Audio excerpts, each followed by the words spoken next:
So we're here to talk about Vandy versus Georgia.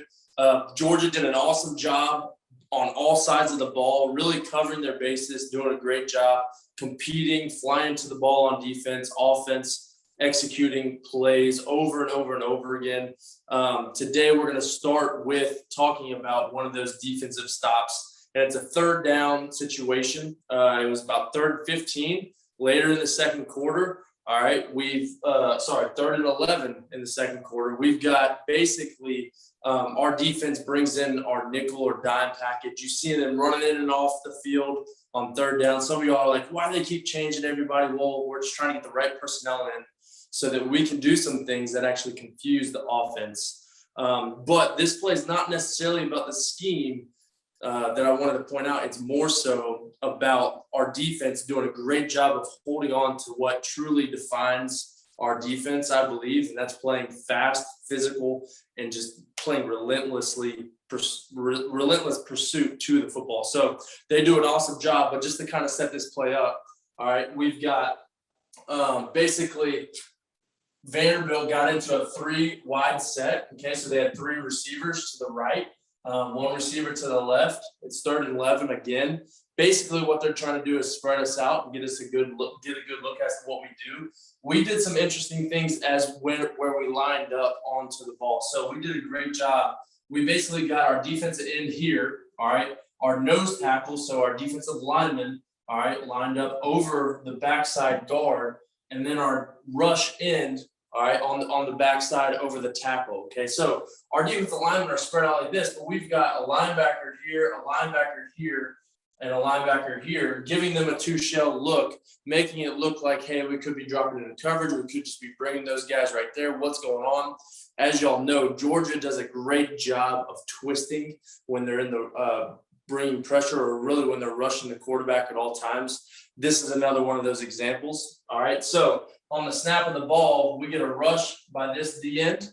All right, our nose continues to dive, and he goes to take more of that A gap to try to create some gap integrity right here.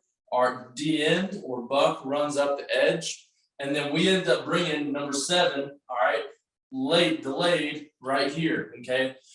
This is a great blitz. It basically shows one thing, gives them another, but we do a great job. And what we end up doing is we actually end up rolling to cover 3, all right, over the top. Our star or nickel out here does a great job of getting wide, and we actually drop. This is number 17, all right, and number 44 right here. They dropped into coverage right up underneath. So now we've got basically 4 guys covering the zones underneath, 3 guys over top, and we're bringing a type of twist or pressure that can outnumber them over here if they get the protection wrong based off of who they create as their mic point, which is who the offensive line is going to work to in order to block in the protection. So what Vandy does is they actually run a little screen in which they're going to try to pin our linebacker here. They're going to block here. They're going to try to run this guy off and slip this tailback into the boundary, okay? So, or into the field. So what this does is it creates a little bit of a nuisance for us because they've actually got a good play. But again, this play is not necessarily because we schemed the heck out of them when we hit them right in the mouth for a blitz or whatever it was. They actually get a good drop. They get the ball off. They get it to the flat. At the end of this clip, what I want you to notice is how many hats with G's are standing right around that ball carrier, because all of a sudden he catches it here. He turns around and he's got 5, 6, 7. I counted 9 guys at the ball at the point of attack when that ball carrier was down. Therefore, all of our defenders are not only seeing or getting to their spots, covering their responsibilities, but as soon as they see ball out in the flat, they're going and attacking and going and getting it, getting them on the ground. No missed tackles, got after it quick, and that was a great, great third down stop for us later in the game for us to continue the momentum as we were rolling. I'm going to roll to the next one. This was another third down, Georgia versus Vandy. This was earlier in the game. We did a great job of communicating. We were playing more of a base defense. We were 3rd and 6. We brought some basically big men in. Number 88, Jalen Carter. I know y'all heard his name talked about a lot during the game. this is one of those plays where he affected the play directly. He did an awesome job, but overall scheme and the way that we played was really, really cool to see. It's a little bit of a new thought process, so it's kind of cool. So first of all, they line up in a tight set. They got 2 tight ends attached. Normally what that means is they want to help out on the rush, on these rush ends, basically trying to get a little chip and then get out into their route, okay? One of the most common routes with this is actually what they ran. They stemmed in at receiver on both sides. They pushed vertical, and they were running a corner route, okay? So they're stemming in, pushing up, running the corner route. These guys are trying to chip and take advantage of helping those tackles, really putting these defensive ends back onto them. But again, one thing that Georgia does really, really well is they twist, they stem, they do a whole bunch of stuff with these defensive linemen to where it's not just one guy rushing straight up field and beating the tackle one-on-one.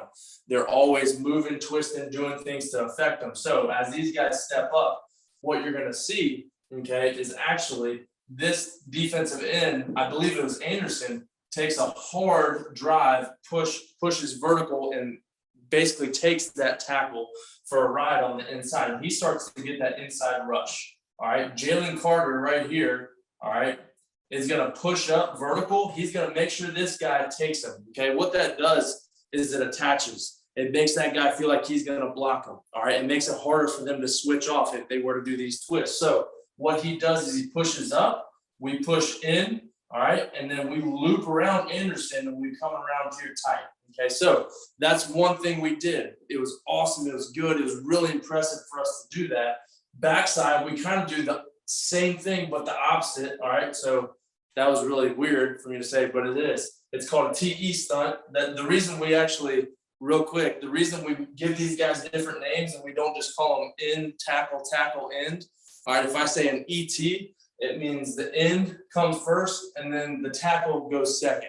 All right. So if I go ET, all right, I know that the end goes first, tackle goes second. I could give it a TN B, all right, and now I know the tackle goes first, second goes, nose goes second, and the third is going to be the butt coming around the end. So we give those guys different names so we can tag all these different stunts as an offensive staff. So right here, over here, you had basically a B-in stunt, all right, that gave Jalen Carter a great run at the quarterback at the backside because they do not switch it off well, all right.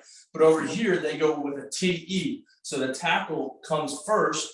All right, we push vertical. He actually does get chipped right here and run back a little bit. This tackle jumps him. This guy sets. They actually pass this off pretty good on the backside.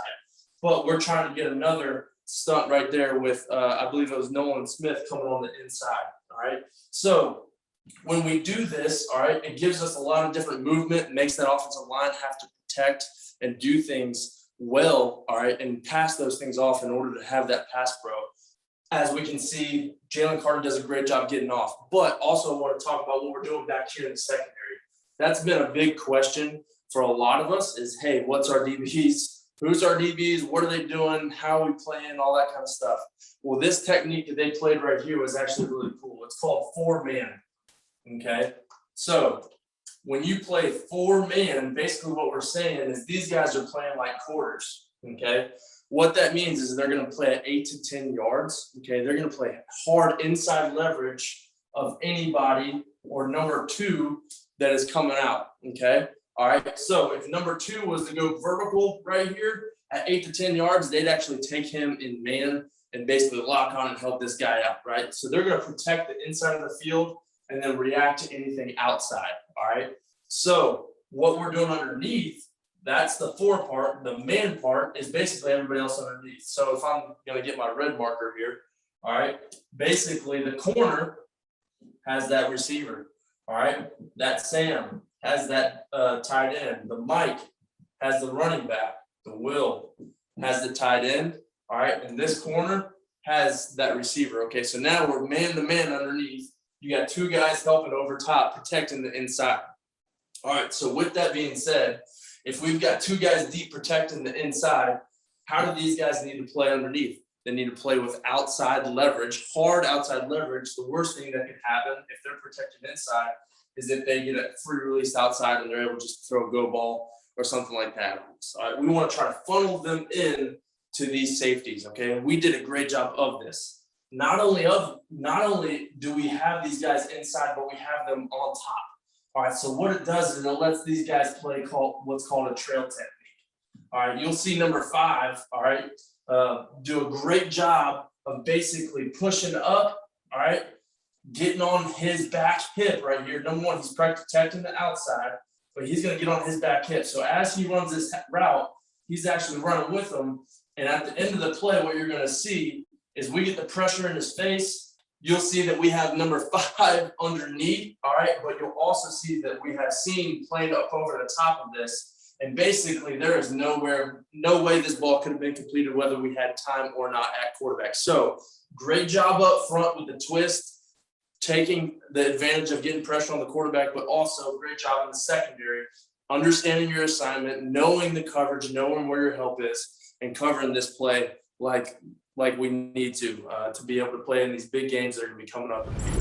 So the next thing I wanted to talk about was the offense. The offense, again, looked very, very sharp, especially with JT Daniels at the realm, really calling the shots, doing a great job of getting the offense into the right play, but also just taking advantage of the opportunities that were given to him. So, again, really, really nice job from JT controlling the offense. The rest of the offense did a good job as well, but ultimately, I wanted to focus on what JT did and some of the things we did while he was in there with some of our young athletes that were really kind of showed what we can be in the future, especially when we get some of these guys back. So let's talk about this. One of the touchdowns that we had was to our man McConkey. He showed up in a big way throughout the whole game. His first touchdown is one of the plays I want to talk about. All right, so we got into a 3-by-1 set. We're on the 12-yard line, driving to score. All right, so we're in a good position, really pushing the ball down the field, doing a great job in all aspects of the game, run in, pass, protection, everything. So they kind of get fed up. We're on the 12-yard line. They try to pin their ears back and come get us. So what they're bringing is what's called a Saul blitz. So basically what that means is the Sam and the Will are blitzing off the edge. So the Sam and the Will are coming, Saul blitz, pretty universally termed. So they're going to take away just about every run gap that we have with this blitz. So they're going to control all the run gaps all the way across the board.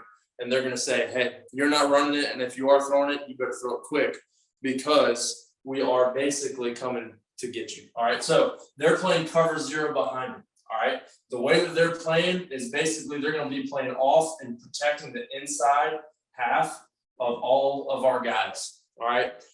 What happens is we've actually, I believe, got a run play on and call. All right. But tagged with it is basically a pass play to where JT knows, all right, it's not a traditional RPO in the sense of, hey, I'm reading a linebacker or this, but it is a true run pass option to where, hey, I can hand the ball off and run inside zone, all right, here, or I can throw basically the ball. And what he does is he makes the decision to throw the ball. So, all right, so we basically have the RPO going to where he's running a speed out. If they're in too high in some type of shell, he's probably able to read the backside backer. And if he squeezes and adds another hat to the box, we can put it on him, which is awesome. But in this situation, we look out here, we see the inside leverage on Ladd. All right, Ladd is able to go attack his leverage, step on toes, run by, and stack him.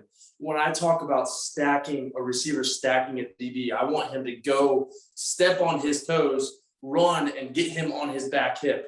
What that does is give all this area out here, that end zone area, that is where we can put that ball to where he can go and attack the ball in the air. So now all of a sudden we've got this back end zone right here. We did a great job stacking. JT, all he's got to do is step back, pick a spot anywhere out here in a place where Ladd can go and attack the ball. All right, we do a great job. We put it up there. Ladd goes up, high points it, does an awesome job taking that ball down with strong hands, even though that DB is going to be trying to play through his hands. Great score, great way to get him involved. Great job by JT recognizing what was going on and just putting the ball out there and taking advantage of that opportunity. All right, so the second/third play that I want to talk about tonight is basically the bread and butter of UGA football right now, it seems. They love this play. So we love this set. We love to run the sweep out to it. So they give us this one high look. How are we basically going to block these guys in a way to where we can get the edge, get control, and get out in front of everybody? All right, so what we got to do, first of all, is get the play started. Okay, we've got to block this D end. All right, so what do? We sick Lad McConkey on him. All right, so we send number 84 in here to attack this guy and basically bite his neck and just basically pester him and get in the way. The reason this works is because Lad is not scared. All right, number one, freshman, small dude, comes in, does a great job attacking, all right, the upper or basically the inside V of this guy's neck and really gets great position and basically walls him off. He knows that as long as we are able to get this ball pitched outside of this D end, that's his only job. Let's get the play started. Okay, so he does a great job with that. Jermaine Burton also does a great job. He comes in, he blocks this Sam right here. Okay, so now all of a sudden we've got these two guys left for us to block. That's what good old Brock Bowers is for. He's going to come up and clean up the corner, and we're pulling Bronny Jones. We're pulling our tackles. Slayer, we did a great job at tackle, pulling and getting up onto this strong safety. Okay, so now we've got everything blocked out here to the perimeter. We're getting out there. We're getting our backs, who are very fast, physical, great backs in space. We're getting them in space really, really quick. Backside, we're basically cutting off, trying to get there, trying to get here. Okay, so we do an awesome job of that. But the thing I want you to pay attention to is this guy right here. As he comes in and cracks, he does a great job in the position. He goes and attacks and gets him. And then also Jermaine Burton, on this clip I'm going to show you, it's really exciting because he comes in and puts this guy on his back. It's not just a little patty cake block like most receivers. We're very physical. We're very active in the run game. That is what is going to take our run game to the next level. I do believe as our receivers really taking that and becoming that as a part of their identity in that room, really going attacking, being strong at the point of attack, and doing a great job. All right, so I've told y'all before in the segment last week that Coach Munkin has done an awesome job of setting up things throughout the game, from not only this game, but the games before, just doing things, showing things over and over again, and then coming back and taking advantage of them. One of those things is used off of the play that we just talked about in that outside sweep that we've been running all year very effectively. We came back, used it again, and our boy Lad took advantage of a great opportunity here. So as we get into this set, all right, we get that bunch set. We're giving them the same exact look. They're like feasting. These guys are like, guys, all right, if they do this, it's exactly what they're going to do. They're going to pitch this ball out here. We're going to tackle them for a 5-yard loss. We got this, all right? So what we do, all right, is really very, very nicely done, all right? We still go block and act like it's sweep. Our back is pushing for width.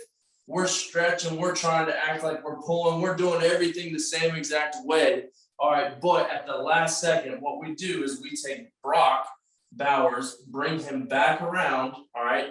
He ends up slipping right here and getting into the flat, okay? So what he does is he basically runs right at that D end. That guy tries to cross face and basically wrong shoulder him and basically slips him to the outside looking for anybody coming out inside, all right? Why? Because my boy Lad McConkey is coming around. We end up pitching him the ball here, making it look like it's pitch out to Zeus, all right? And we end up coming all the way back around, basically running this guy all the way to the end zone, but it was set up because we run off here. And also backside, we do a great job of basically blocking down and then peeling back and coming back and making sure we secure that end right there. We did a great job of slipping. We did a great job of showing something that we've done over and over and over again.